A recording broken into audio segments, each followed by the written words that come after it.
GM క్రాప్లో దాని జీన్స్ని modify చేశారు. ఏంటిది శనగపచ్చ పురుగు రాకుండా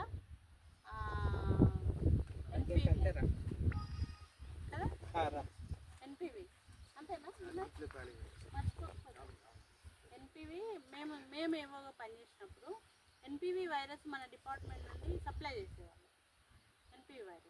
ఎన్పివి వైరస్ దేని మీద వస్తుందంటే శనగపచ్చ పురుగు మీద వస్తుంది.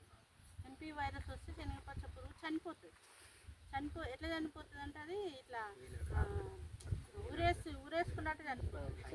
హ్యాంగింగ్ ఇట్లా పురుగు కిందికి ఉంటుంది, ఒక దారంతో హ్యాంగ్ అయి చనిపోతుంది.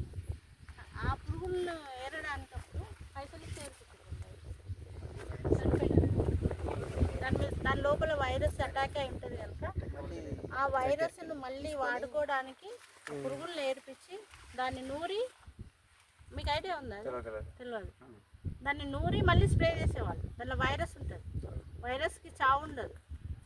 కరోనా వైరస్ అంతే, దానికి చావు ఉండదు. బ్యాక్టీరియల్ ఏమో డిఎన్ఏ ఉంటుంది, ఆర్ఎన్ఏ ఉంటుంది. వైరస్లో ఓన్లీ ఆర్ఎన్ఏనే ఉంటుంది, అది మల్టిప్లై అయితేనే ఉంటుంది. అట్లా ఏంటంటే ఆ ఆర్ఎన్ఏ ఆ వైరస్ను మళ్ళీ స్ప్రే చేసేవాళ్ళు. ఇక ఇదంతా బాగా ఎందుకని చెప్పి ఆ వైరస్ను అంటే బయోటెక్నాలజీలో ఆ వైరస్ని తీసేసి చెట్టులోనే విత్తనానికి అంతేనా ఎక్కిస్తే ఏమైందంటే శనగపచ్చ పురుగు ఆశించడం తగ్గింది. అదే బీటీ, బ్యాసిల్లస్ తురింజిస్. బీటీ కదా, బీటీ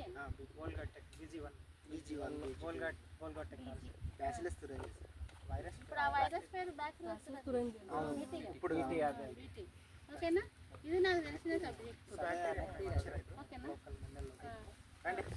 ఈ సీడ్లో పెడితే దానికి రెసిస్టెన్స్ వచ్చింది. శనగపచ్చ పురుగును తట్టుకునే రెసిస్టెన్స్ వచ్చింది. దాన్నే జిఎం జెనెటికల్లీ మాడిఫైడ్ పంటలు అంటారు. ఏమేమి ఉన్నాయి జెనెటికల్లీ మాడిఫైడ్ క్రాప్స్ తెలుసా?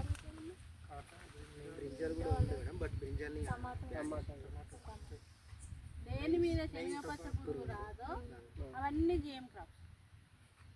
బ్రింజాల్, బెండి, ఆలు, టమాటో, తర్వాత ఆవాలు, చాలా జిఎం క్రాప్స్.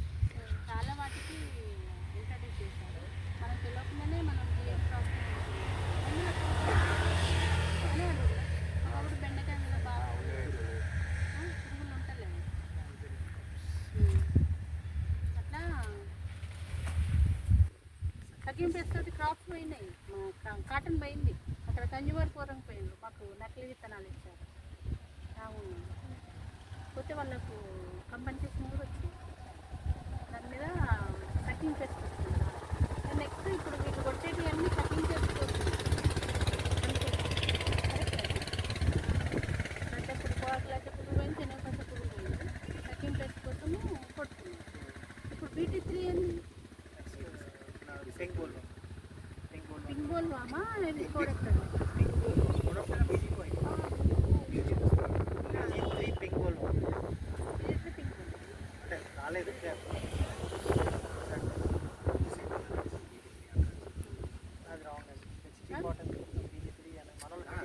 అంటే వాడుక భాషలో మళ్ళీ అది కూడా ఇదే జిఎం మాడిఫైడ్. హెచ్టీ కూడా జిఎం మాడిఫైడ్. ఏదైతే గ్లైఫోసేట్లో ఉన్న ప్రోటీన్ ఏదైతే ఉంటుందో దాన్ని తీసి బీటీలో పెట్టేసారు, BT2కి పెట్టేశారు. అప్పుడు BT3 అయింది. అది వీడి సైడ్ తట్టుకునే శక్తి డెవలప్ చేస్తుంది.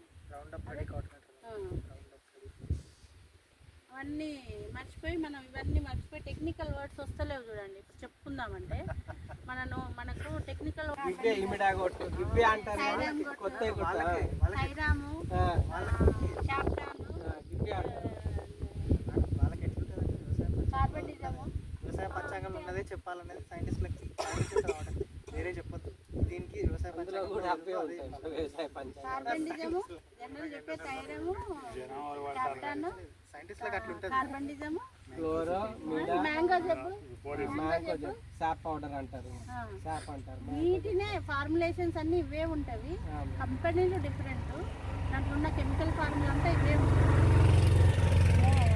క్లోరోఫైరిక్ వాష్ దాని పేర్లు ఏవేవో పేర్లతో వస్తుంది. అట్లా ఎసిఫేట్లో కార్బన్ డిజమ్ ఉంటుంది అనుకుంటా. కాంబినేషన్ కార్బన్ డిజమ్ మ్యాంగో చెప్పున్న కార్బన్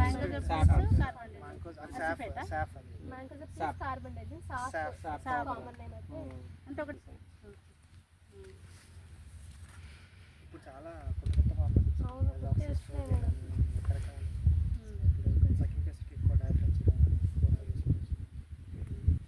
అయితే మనకు ఇప్పుడు వాటి పేర్లు కంపెనీలు అన్నీ పెరుగుతున్నాయి, కానీ మనకు అప్డేట్ చేసే వాళ్ళు లేరు. అదే కంపెనీ వాళ్ళు మన దగ్గరికి వస్తే బాగుంటుంది. ఇప్పుడు actually క్లోరాంటాన్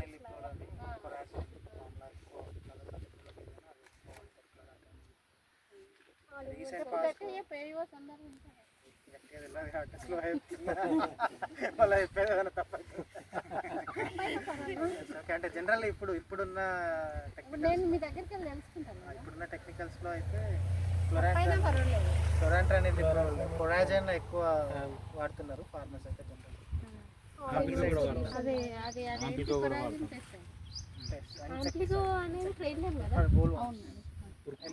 any bollworm generally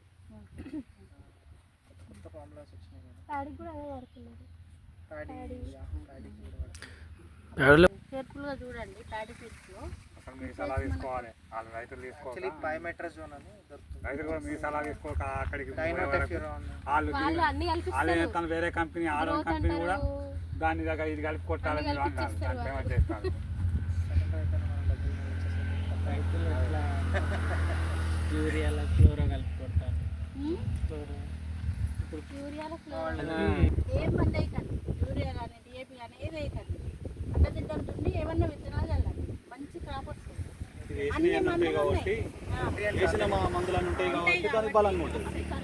long shot లో కట్టి